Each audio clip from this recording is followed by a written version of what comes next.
Bon, bonjour à tous pour ce neuvième webinaire de l'USTV. Donc aujourd'hui, donc juste deux, trois rappels avant. Donc aujourd'hui, on va commencer avec la conductivité des verres, qui est le webinaire du jour, donc qui sera donné par Annie Pradel de l'Institut Charles Guérard de Montpellier, également par Mohamed Malki du CEMTI à Orléans, donc qui vont nous faire ce séminaire d'aujourd'hui, qui commencera donc dans une ou deux minutes. Juste pour rappel, donc le 9 avril, on aura le prochain webinaire qui portera sur la viscosité des silicates vitreux et fondus. Et ensuite, le 23 avril, ce sera sur les vitraux céramiques.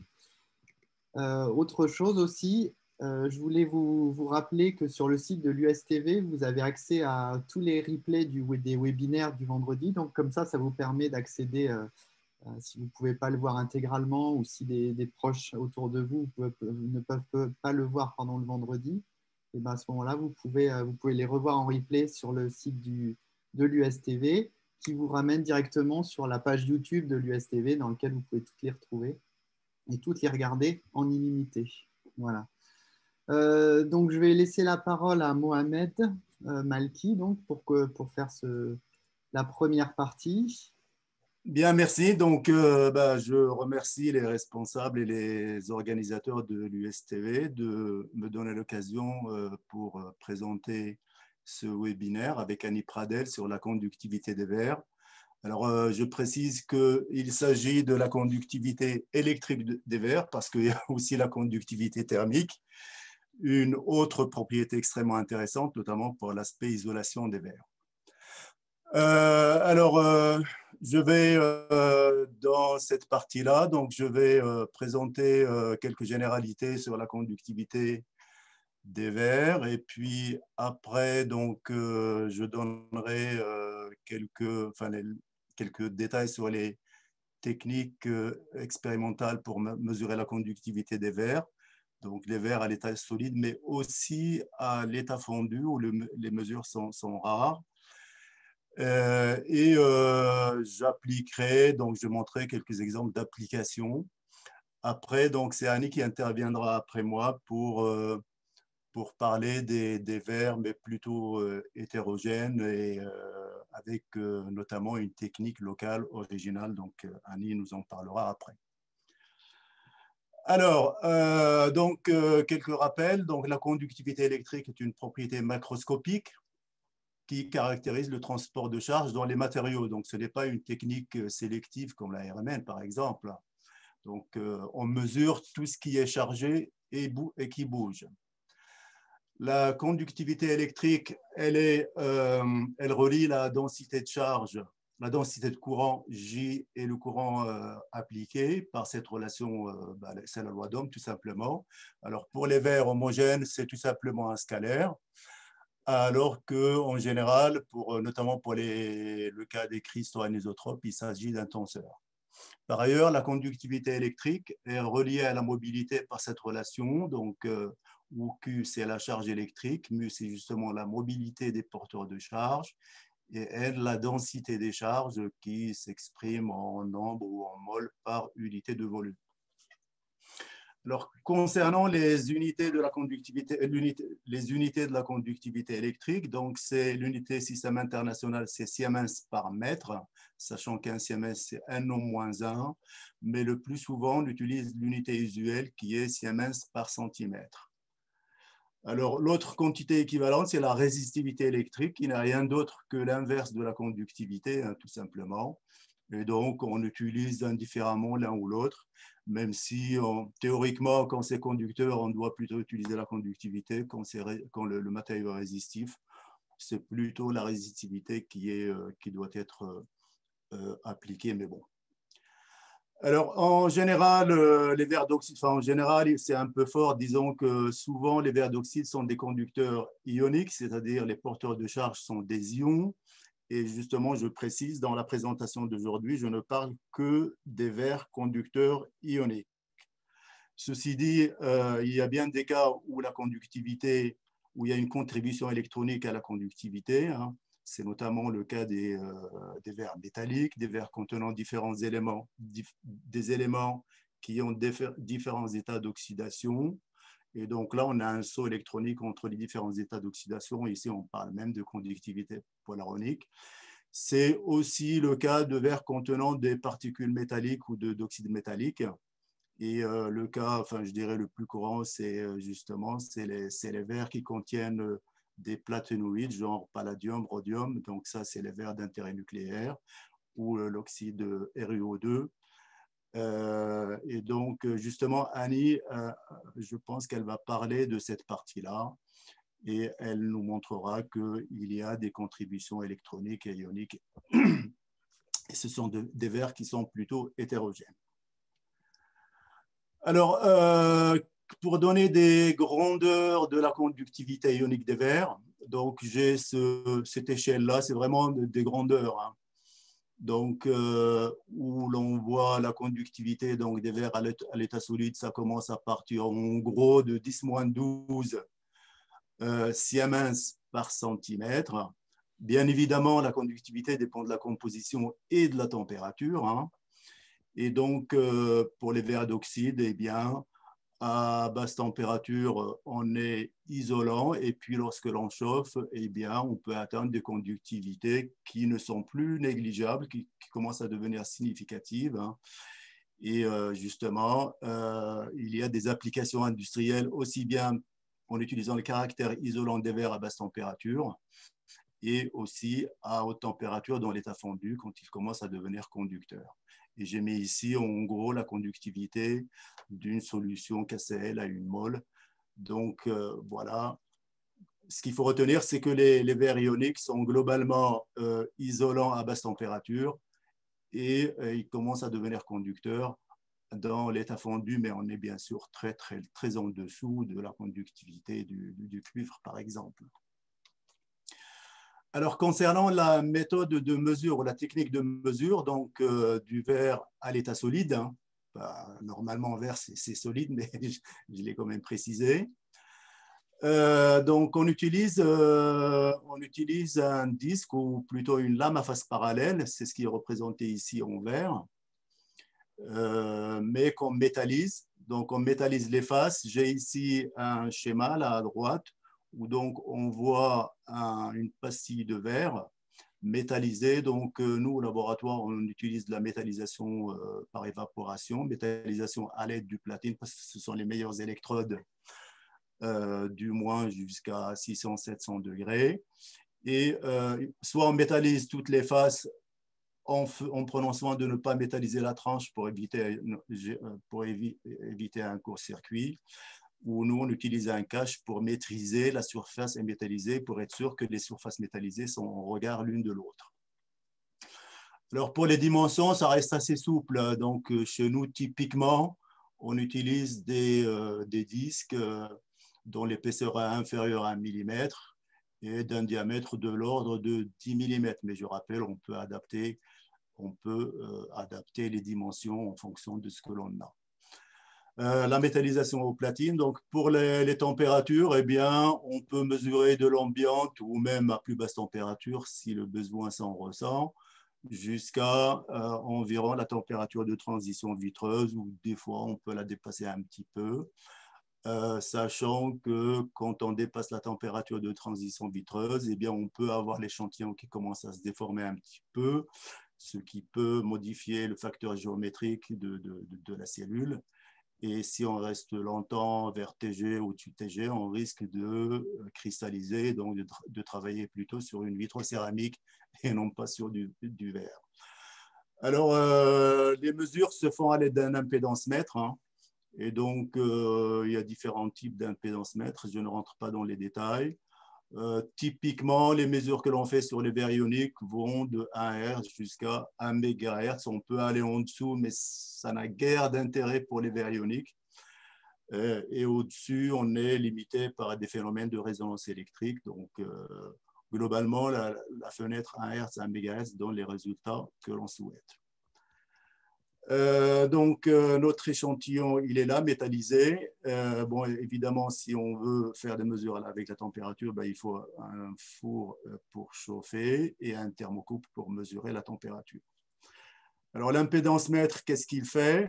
eh bien, il va nous mesurer l'impédance complexe de l'échantillon. Donc, on a une partie résistive ici que je note R et une partie imaginaire qui tient compte des phénomènes inductifs et capacitifs du matériau. Et donc, l'acquisition des données, en fait, se fait en mesurant la fréquence, la température, la partie réelle et la partie imaginaire. Alors, pour les mesures, il y a deux façons de faire. Soit on programme une rampe, une montée ou une descente en température, soit on travaille en palier. Alors, le fait d'utiliser une rampe, c'est beaucoup plus confortable et il y a un gain de temps. Et donc, dans ce cas-là, eh bien, il faut trouver un compromis entre le nombre de fréquences mesurées et la rampe. Et évidemment, ce qu'il faut éviter, c'est que, parce qu'on fait des balayages en fréquence, il faut éviter que la température dérive de trop entre le début de la mesure et la fin de la mesure. Si on veut des mesures propres, eh bien, dans ce cas-là, on travaille en isotherme. Une fois qu'on a l'impédance électrique, eh bien, on peut représenter la réponse électrique de l'échantillon de différentes manières. Donc là, je parle de la réponse électrique complexe, parce que, bon, je ne l'ai pas dit tout à l'heure, mais on peut aussi faire des mesures en courant continu, ou mesures temporelles, mais en fait, on les utilise très, très peu parce que ça a pas mal d'inconvénients. Donc, c'est pour ça qu'on travaille en fréquentiel pour faire de l'analyse d'impédance après et séparer les différentes contributions quand il y en a. Donc, une fois qu'on a l'impédance complexe, eh bien, on peut obtenir la conductivité électrique complexe en multipliant par le facteur géométrique, qui est tout simplement l'épaisseur de l'échantillon sur la section métallisée, donc multiplié par l'inverse de l'impédance complexe. On peut aussi en fait éliminer la fréquence entre les parties réelles et les parties imaginaires. Et dans ce cas-là, on obtient ce qu'on appelle le diagramme de Nyquist, où l'on trace l'opposé de la partie imaginaire en fonction de la partie réelle. Pourquoi l'opposé? Tout simplement, la partie imaginaire est négative, c'est juste pour avoir des quantités positives. Et donc, de cette manière-là, on peut, là aussi, quand il y a plusieurs contributions, on peut tenter de les séparer. Alors, il y a d'autres modes de représentation. C'est le diagramme de Bode. Cette fois-ci, on utilise le module de l'impédance complexe et le déphasage. Il y a aussi le module électrique qu'on utilise. Son avantage, c'est que il affaiblit, il réduit la polarisation d'électrodes, sur laquelle je reviendrai plus tard. Et puis, il permet d'introduire proprement un temps de relaxation qui n'a rien d'autre que le pic de la partie imaginaire. Il y a aussi la permittivité diélectrique complexe, qui a l'avantage de donner des capacités et en fonction des différentes phases présentes. Des fois, les capacités peuvent renseigner sur, faciliter l'affectation des différentes contributions. Par exemple, pour la polarisation d'électrodes, on sait que les capacités sont faibles, de l'ordre de 10-5 farad, alors que pour les verres, c'est de l'ordre de 10 puissance -10, -11 farad. Donc, moi, j'utilise essentiellement, il y a aussi une question d'habitude, donc moi, j'utilise essentiellement les deux premières représentations. Alors, pour montrer ce qu'on peut faire, donc là, j'ai choisi un système très simple. Il s'agit du borate de lithium. Donc, ce travail a été fait dans le cadre d'une thèse, c'est UAFAN, qui est soutenue en 2017 au laboratoire. Alors, en fait, elle a aussi travaillé sur le verre, le borate de sodium. Bon, les phénomènes sont à peu près équivalents, même s'il y a un effet de taille du cation qui joue un petit peu. Mais donc, j'ai préféré focaliser sur ces systèmes au lithium parce que son avantage, c'est que la gamme de vitrification est assez large et donc ça permet de suivre les phénomènes.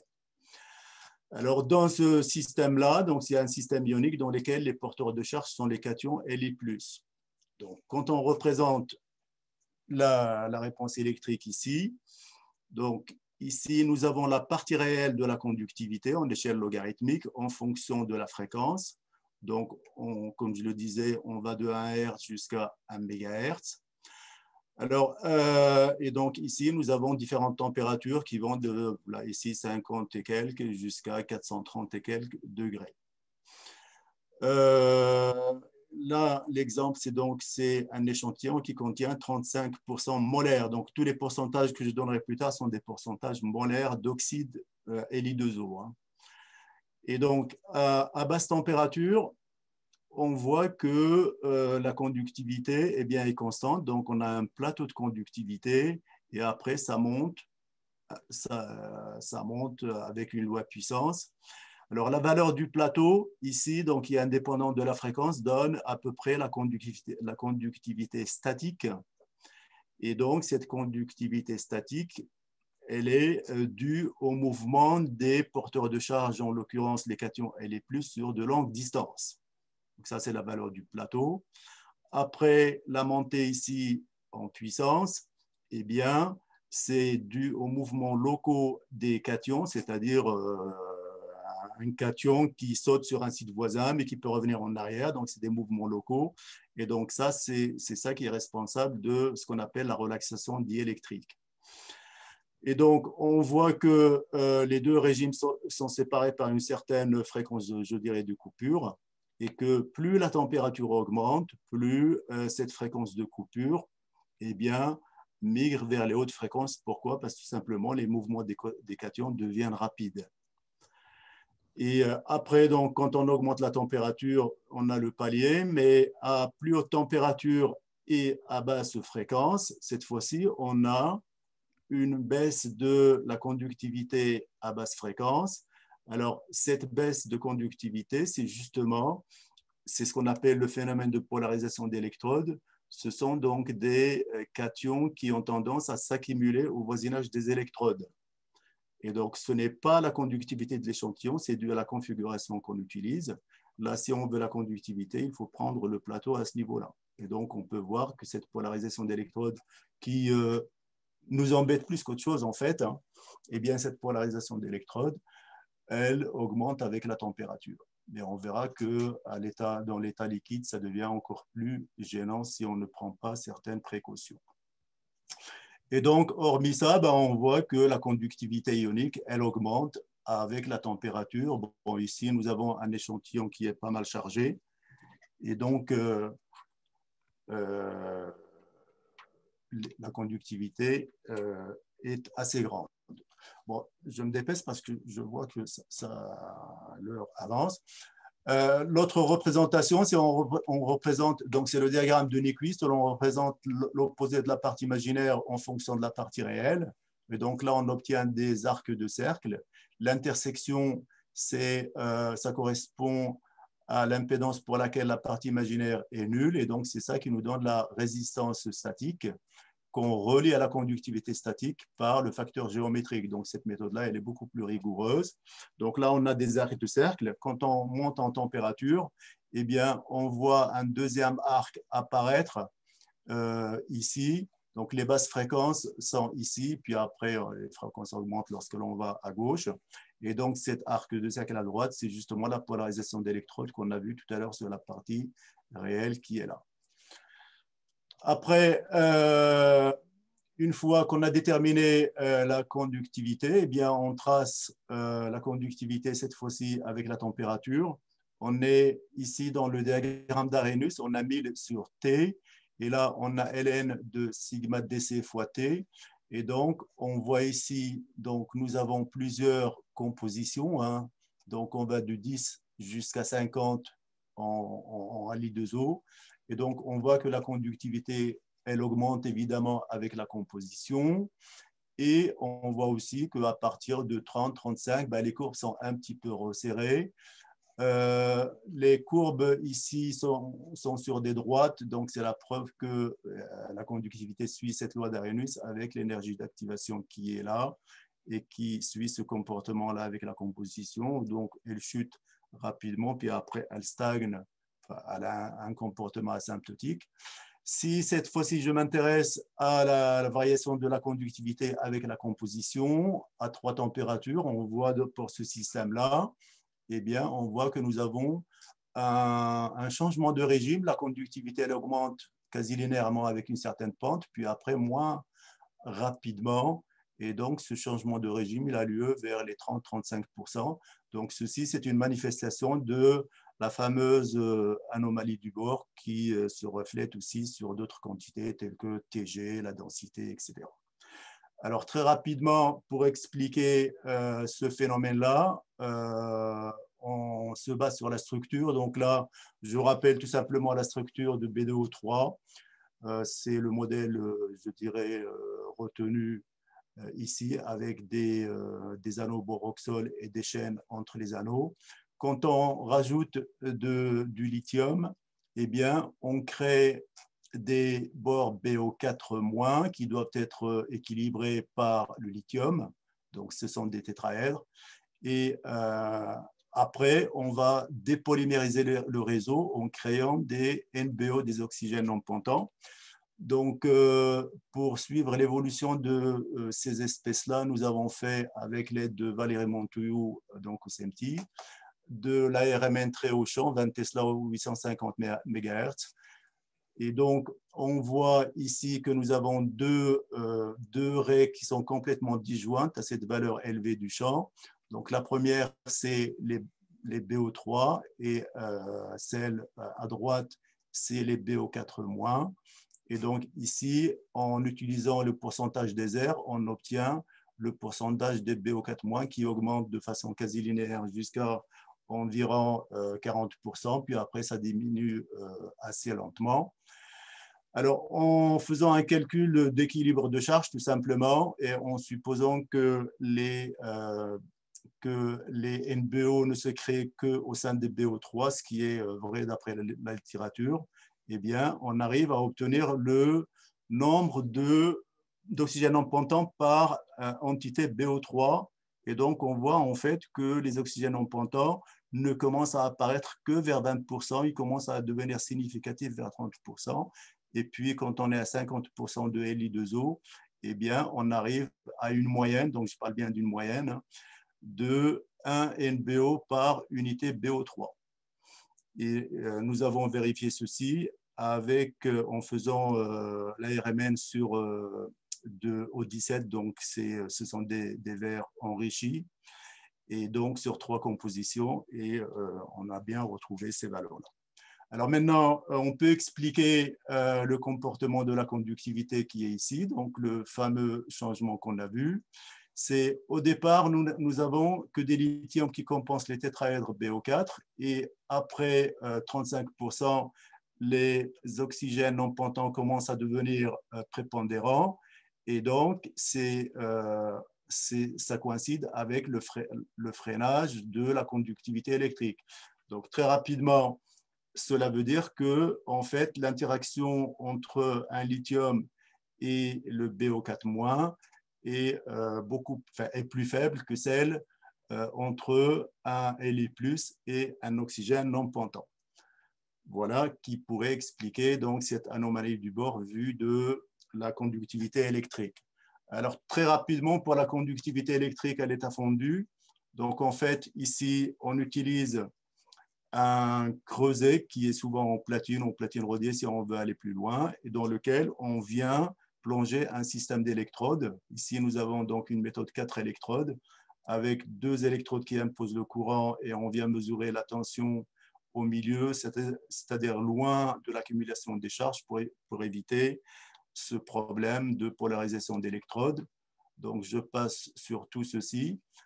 Alors, on plonge les électrodes, puis on commence à prendre les mesures. Et donc, je vois ici, sur cette composition 25 Li2O, eh bien, que la conductivité, en fait, elle n'est plus arhénienne, mais elle est plutôt courbée ici. Et puis après, avec le même dispositif en refroidissant, eh bien, on a aussi une tendance en dessous de TG. Donc, en fait, lorsque les verres sont suffisamment chargés, eh bien, la technique dite de l'état fondu, elle peut mesurer l'état fondu, mais aussi dans l'état de verre. Et donc là, la loi qui convient, c'est la loi VFT.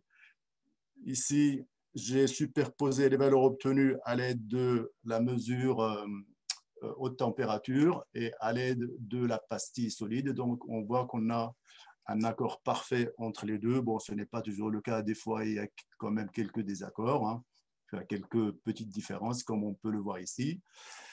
Là, j'ai représenté toutes les courbes obtenues à haute température, à basse température. Et donc, pour les compositions les plus chargées, en fait, on a un phénomène de cristallisation. Donc, ici, on baisse et donc on voit qu'on a une cristallisation avec une chute de plusieurs ordres de grandeur de la conductivité. Et après, quand on chauffe, eh bien, la conductivité augmente à nouveau et rejoint celle de l'état liquide. Alors que ici, la mesure sur la même composition sur la pastille donc, donne des valeurs de conductivité qui est nettement supérieure à celle du cristal. En fait, là, c'est un mélange de cristal et de verre. Et donc, ceci confirme le fait que le verre, grâce à... Enfin, le verre possède quand même... c'est plus ouvert que le cristal et donc la conductivité est plus élevée. Ça, c'est la même chose, mais c'est un autre système, le système CaO-SiO2 50-50, parce que cette composition est à fusion congruente. Ce sont des verres à haute température, et donc là, on a fait la même chose, mais à 1650 degrés. Et donc, on voit en refroidissant qu'on est dans l'état fondu, l'état surfondu. Après, en réchauffant, eh bien, les deux courbes se rejoignent exactement à la température de fusion de la pseudo-wollastonite. Voilà. Et je reviens au système de borate de lithium à l'état fondu. Donc, on voit sur deux températures bien au-dessus de TG, à 900 et à 800 degrés, que nous avons aussi un changement de régime qui se produit enfin, en gros vers 30%, même si l'étendue, si vous voulez, cette fois-ci est moins grande. Donc là, là, je n'ai pas de mesure de RMN qui donne les spéciations, mais on s'est basé sur un travail fait par modélisation par dynamique moléculaire, et donc qui montre aussi que même dans l'état fondu, eh bien, il y a une diminution des BO4-. Ceci engendre notamment, enfin, certainement la création de NBO, même à l'état fondu. Et donc, l'anomalie du bord, nous l'avons même à l'état fondu. Et donc, ça, nous l'avons mis en évidence par conductivité. Hein. Et ici, pour terminer, donc, j'ai superposé les résultats toujours pour le même système à basse température. Donc là, je suis à 340 en dessous de TG, hein, globalement. Et dans l'état fondu à 900 degrés. Et donc, bon, on voit ce que nous avons déjà vu tout à l'heure, la mise en évidence de l'anomalie du bord de façon très, très nette à l'état solide, de façon visible, mais un peu, je dirais, d'amplitude un peu plus faible à l'état fondu. Et puis, comme je suis en limite de temps, je m'arrête là. Donc, je remercie tous les collègues et thésards qui ont participé à ce travail-là. Et donc, je laisse maintenant Annie. Je suis désolé, Annie, je vais peut-être un peu empiéter. Donc, je te laisse prendre la suite. Merci. Donc, je vais vous présenter à mon tour certains travaux qui ont été réalisés en lien avec la conductivité électrique des verres. Alors, Mohamed vous a parlé essentiellement de conducteurs ioniques. Je vais introduire des verres dans lesquels on a les deux aspects ioniques et électroniques. Alors, je vais vous parler de la conductivité électrique dans des verres borosilicates contenant des particules de RuO2. Alors, ces travaux sont en lien avec une problématique liée au confinement des déchets radioactifs issus du fonctionnement des réacteurs nucléaires. Et à ce titre, c'est un travail qui a été piloté essentiellement par le CEA Marcoule et par Muriel Néré. Et les travaux que je vais vous présenter ont été réalisés en partie au CEA, en partie dans le laboratoire de Mohamed Ossemti et dans notre laboratoire à Montpellier avec l'aide de physiciens de Montpellier. Donc, laissez-moi d'abord de vous présenter le contexte de cette étude. Pourquoi faire ce type d'études de conductivité dans ces matériaux? Alors, bon, comme vous le savez tous, et encore plus dans cette communauté, le fonctionnement des réacteurs nucléaires génère des déchets radioactifs, dont certains sont hautement radioactifs et ont une durée de vie longue. Il est nécessaire de s'en protéger et en particulier en France, mais pas seulement en France, il a été décidé de les confiner dans des verres particulièrement stables et inertes et puis de stocker les colis de confinement ainsi réalisés. Alors, le procédé d'élaboration de la matrice de confinement est présenté ici. Dans un premier temps, il y a tout un travail qui est fait pour en fait récupérer les solutions nitriques des produits les produits de fission, de les récupérer sous forme de solutions nitriques. Et ces solutions nitriques vont circuler, arriver dans un four ici, qui est un four de calcination. Et dans ce four de calcination, ils vont être transformés en oxydes qui vont, par gravité, tomber dans un deuxième four, qui lui est le four de fusion du verre et du mélange, en fait. Et dans le même temps qu'arrive le calcinat, arrive la frite de verre qui va permettre de faire la matrice vitreuse qui va intégrer tous les éléments radioactifs. Après, le verre est coulé et placé dans des conteneurs. Alors, en fait, dans ce four de fusion, le chauffage peut être réalisé par deux façons.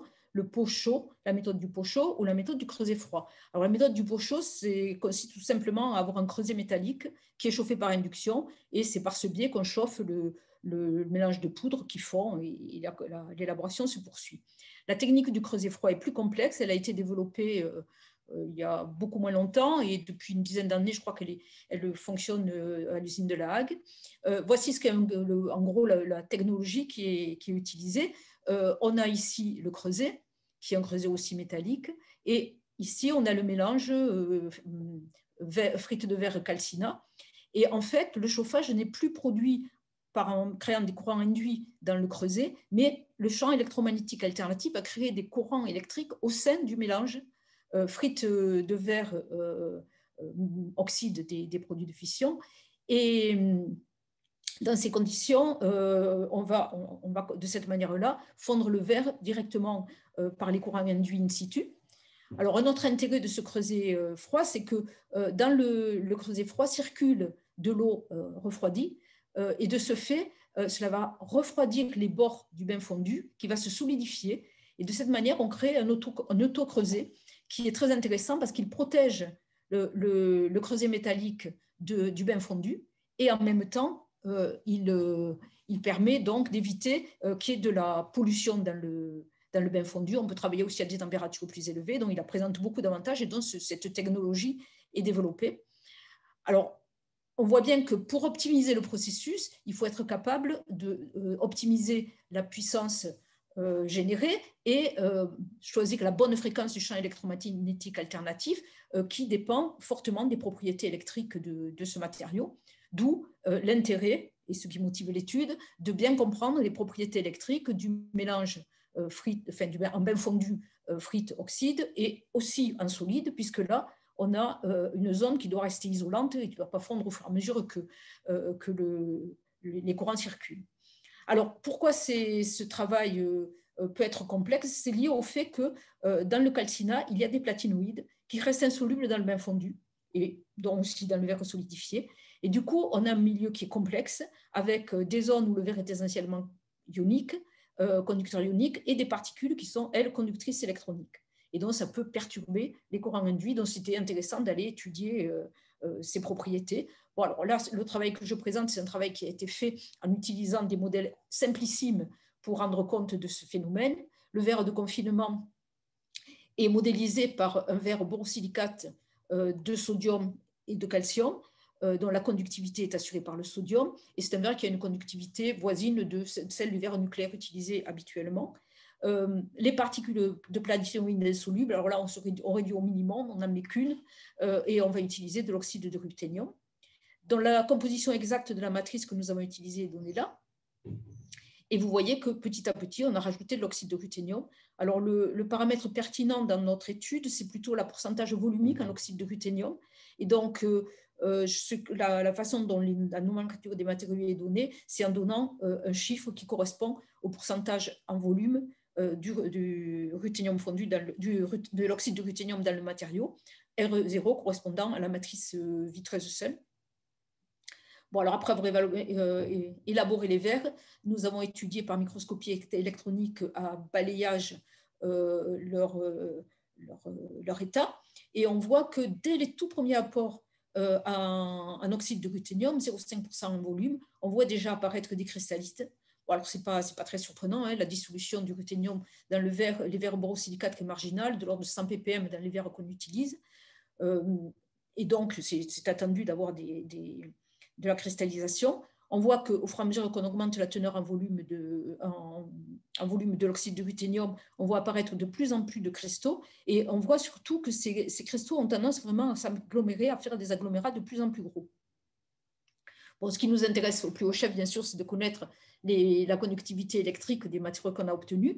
Alors, le travail a été fait par spectroscopie d'impédance, dont Mohamed vous a déjà bien décrit le principe. Donc, je vous le rappelle en 2 mots. On mesure, on dépose des électrodes entre les 2 faces du matériau à étudier, et on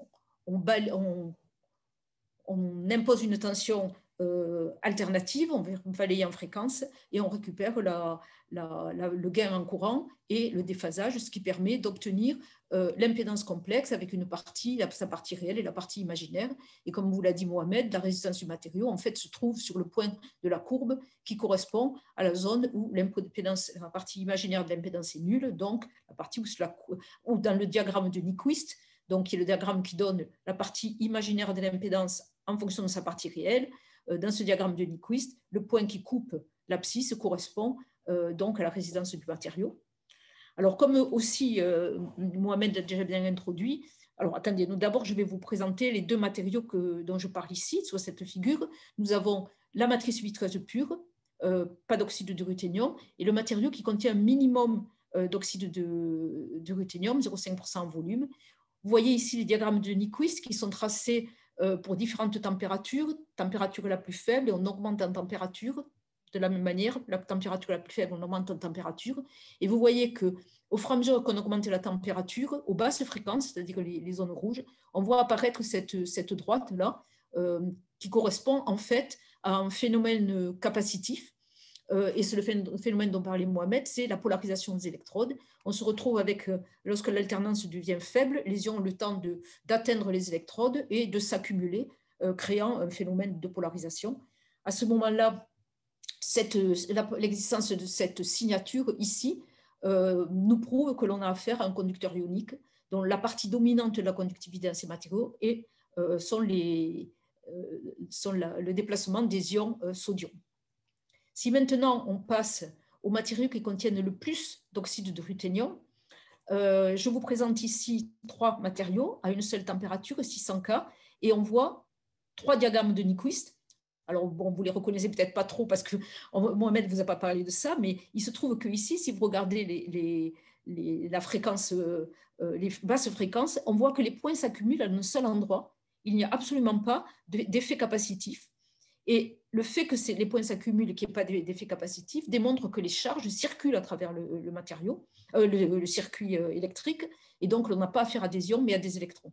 Donc on démontre ici que pour ces conducteurs-là, maintenant on a basculé d'une conduction essentiellement ionique vers une conduction essentiellement électronique. Et si je prends le matériau intermédiaire, qui contient 0,8% en volume d'oxyde de ruthénium, ce qui est très intéressant, c'est que je vous ai représenté les diagrammes de Nyquist à différentes températures. Et vous voyez ici qu'on a affaire aux basses températures.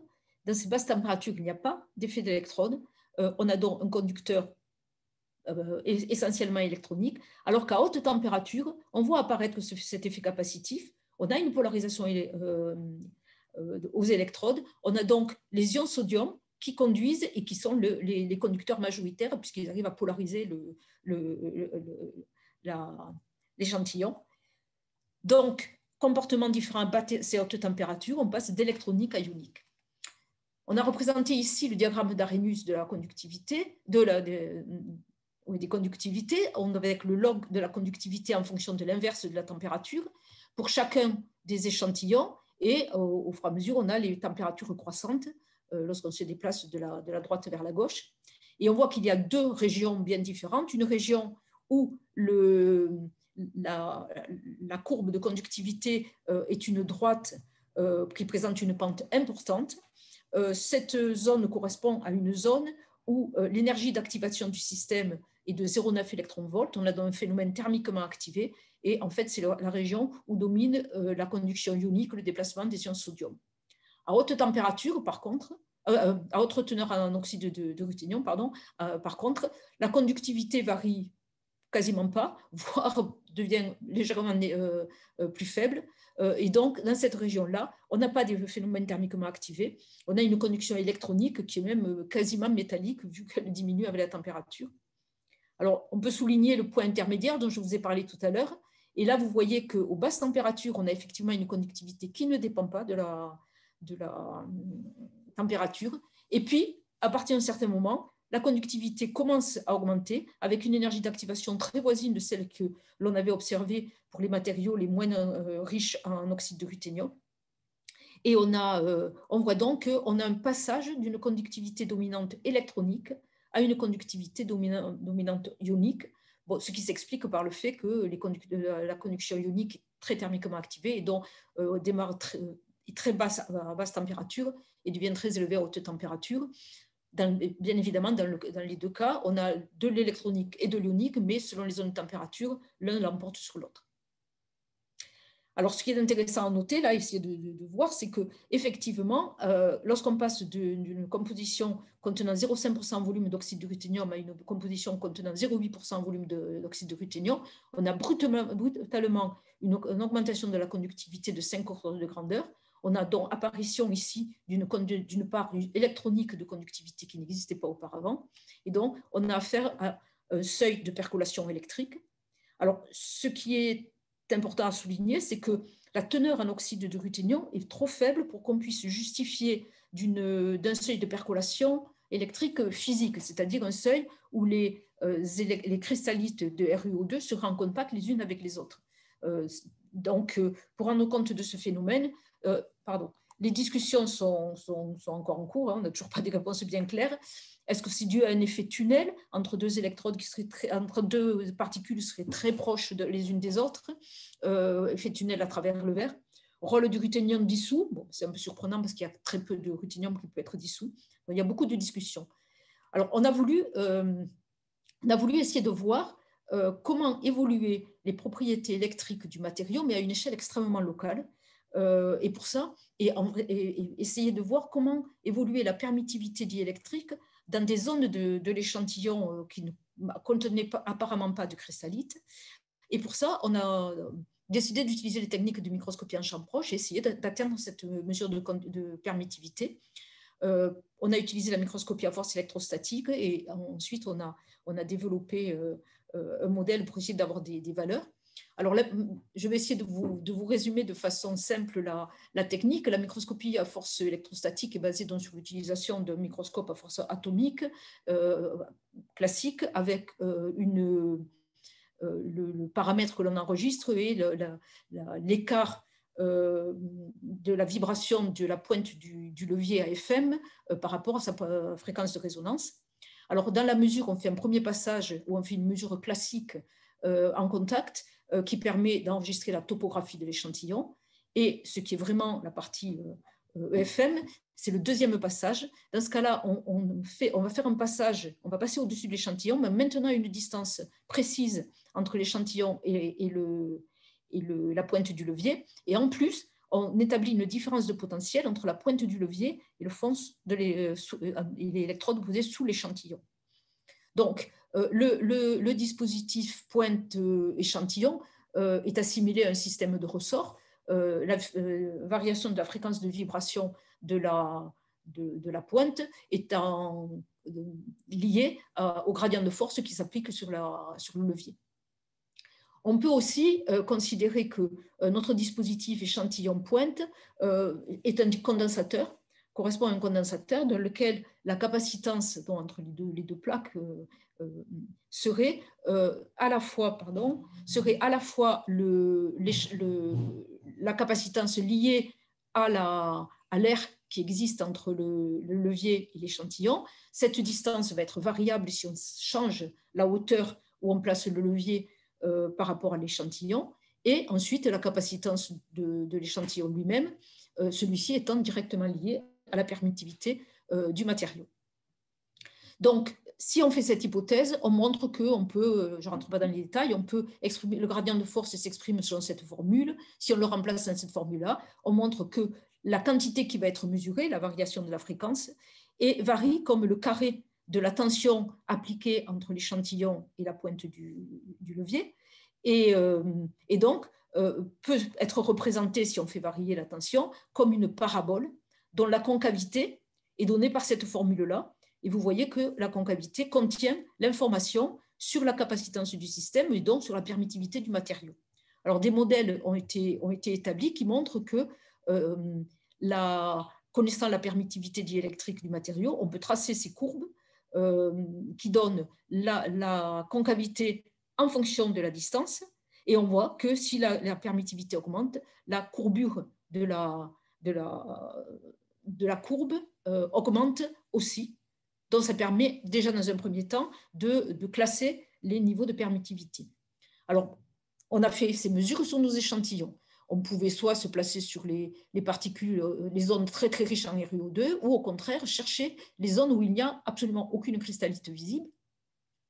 Et on a fait des mesures, tout d'abord, première série de mesures, où on maintenait une distance constante entre la pointe de l'échantillon et la pointe du levier et l'échantillon, et on mesurait à différentes tensions, de moins 5 à 5 volts, et on traçait la courbe, donc, donnant la réponse de l'échantillon, non, on donnait la courbe donnant la réponse de l'échantillon en fonction, oui, du carré de la tension, pardon, et ça nous donnait donc une parabole dont on pouvait calculer la concavité. On a répété l'expérience en travaillant sur différentes distances.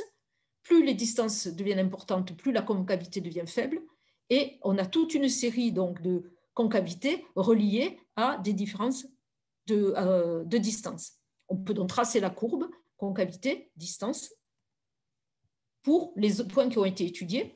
On a reporté ici les points obtenus dans une zone très très riche en RuO2, en particules cristallisées, et une zone où, au contraire, on était dans la matrice vitreuse en l'absence de cristallite.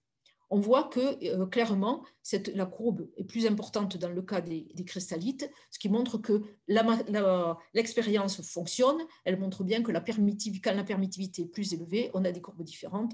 On s'attendait évidemment à avoir une permittivité plus élevée là où il y a beaucoup de RuO2. Alors, mais ce qui nous intéresse le plus, bien sûr, c'est de voir comment évolue cette permittivité relative quand la teneur en RuO2 augmente dans les zones en particulier où il n'y a pas de cristallite. Voir si on avait une signature électrique différente de la permittivité. Donc, pour ça, on a refait la même expérience pour tous les échantillons en cherchant chaque fois, on a fait 3 tests chaque fois, des zones où il n'y avait en apparence strictement aucune cristallite. Et voilà les courbes qu'on a obtenues. On voit que la courbure augmente de façon très très importante et elle augmente dès les tout premiers apports en oxyde de ruthénium à 0,5% en volume dans une zone où il y a vraiment, s'il faut chercher des cristallites, il ne peut pas y en avoir beaucoup parce qu'il y a des agglomérations, il y a vraiment une densité de cristallites extrêmement faible. Donc, première information que l'on obtient, c'est que la permittivité relative locale de la matrice vitreuse augmente en permanence dans les zones où il n'y a pas de cristallite, augmente en permanence avec la teneur en oxyde de ruthénium. Alors, on a construit un petit modèle pour calculer les valeurs de la permittivité.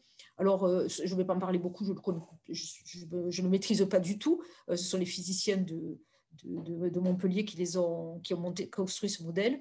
Alors, le dispositif est modélisé. On a ici la pointe de l'EFM. On considère, et c'est important, un matériau diélectrique. La carte des potentiels a été calculée et à partir des données, on peut calculer la force qui s'applique sur la pointe en fonction de la distance qu'il va y avoir entre le matériau et la pointe. Ayant calculé cette force, il suffit de dériver pour avoir le gradient, qui est la mesure que l'on fait par EFM. Donc, à partir de là, si on connaît la permittivité du matériau, on va pouvoir tracer la courbe qui donne le gradient en fonction de la distance. Nous, ce que l'on a, c'est les points expérimentaux que vous voyez ici.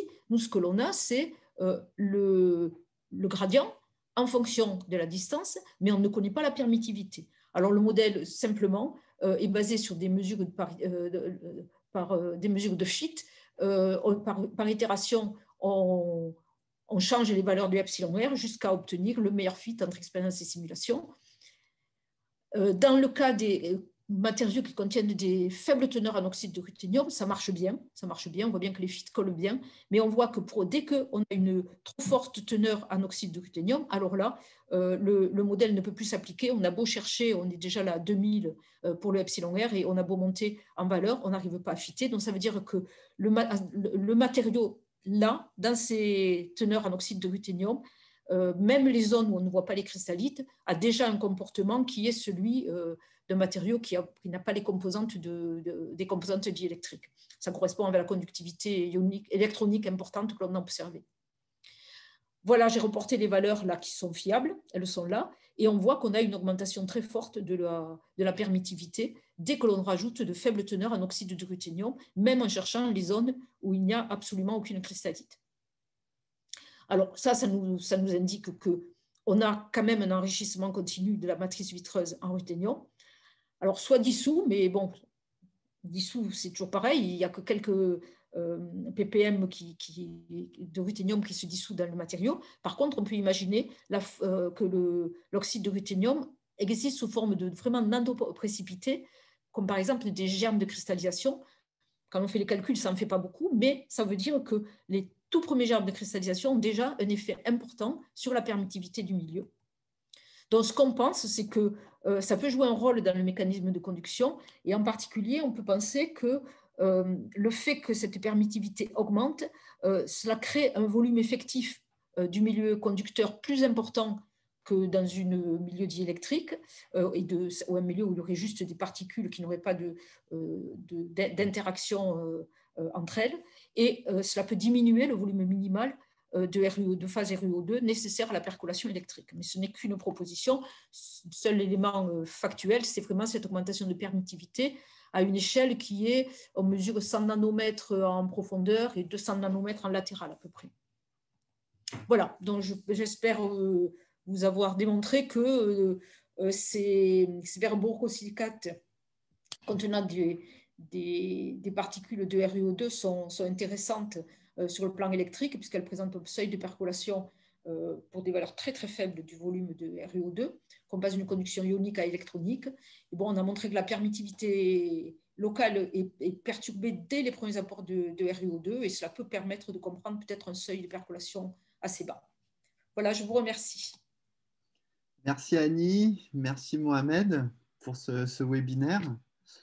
Donc on a quelques questions sur le chat à vous poser.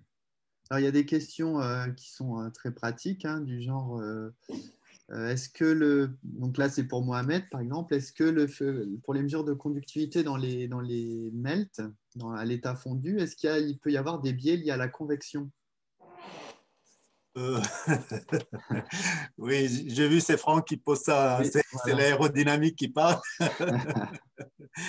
Alors, bon, donc si vous voulez, le creuset, il est au centre d'un four qui est assez long, un four tubulaire vertical, assez long. L'on suppose qu'on a une homogénéité thermique dans le melt. Alors maintenant est-ce que la convection naturelle va refroidir un petit peu la surface, la surface et créer un gradient? Personnellement, je ne pense pas. Et même si ça existe, ça doit concerner vraiment les couches superficielles, sachant que les électrodes ont les planches quand même d'environ 1 cm. Et donc, on suppose que la mesure se fait vraiment de façon isotherme dans le melt. Donc, le phénomène de convection, moi, je n'y crois pas beaucoup. Ceci dit, si Franck veut modéliser ça, eh bien, ça sera avec plaisir. Ok, une autre question expérimentale aussi, ça prend combien de temps pour construire les courbes de conductivité, la conductivité en fonction de la température?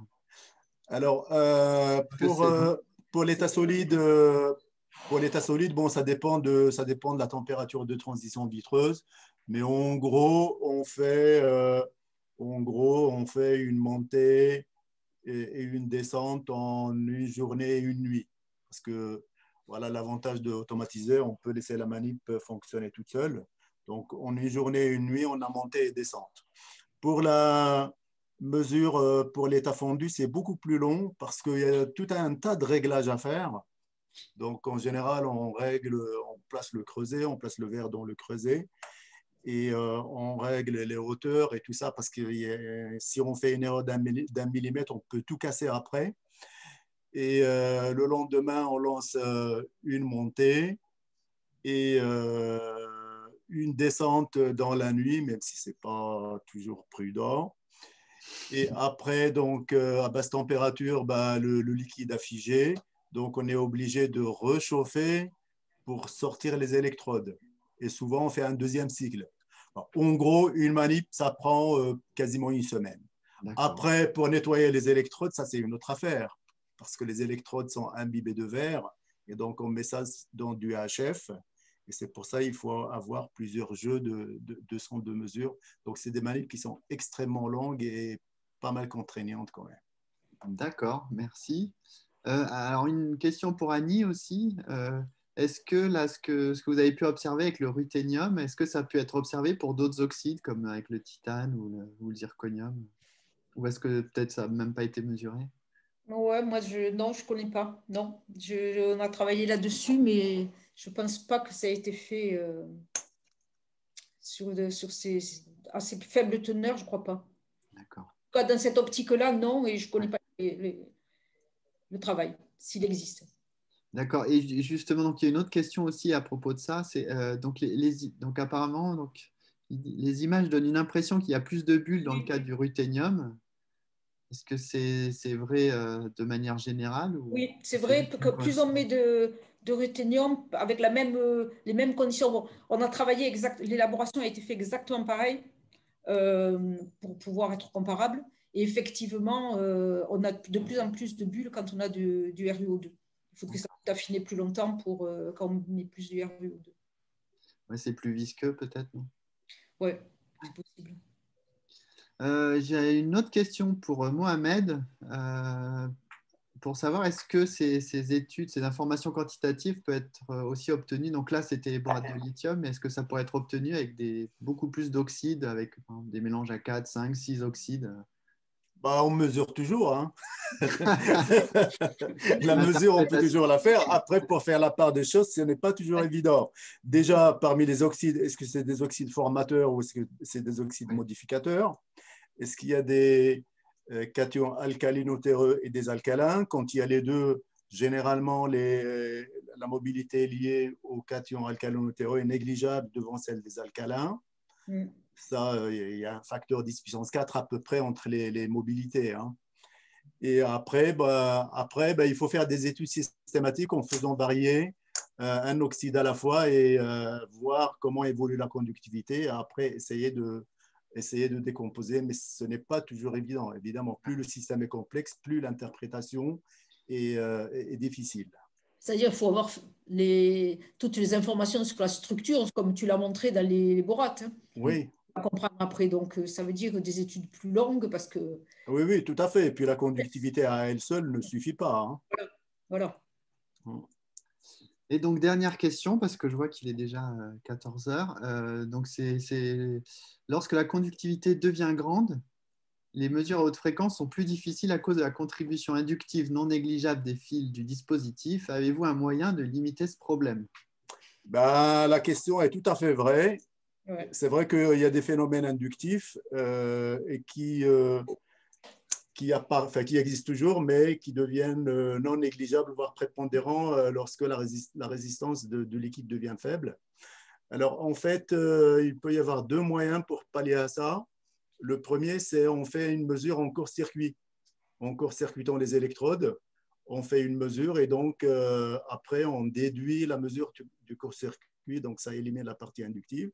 La deuxième chose, il faut déjà préciser que la partie inductive ne concerne que la partie imaginaire de la conductivité et non la partie réelle.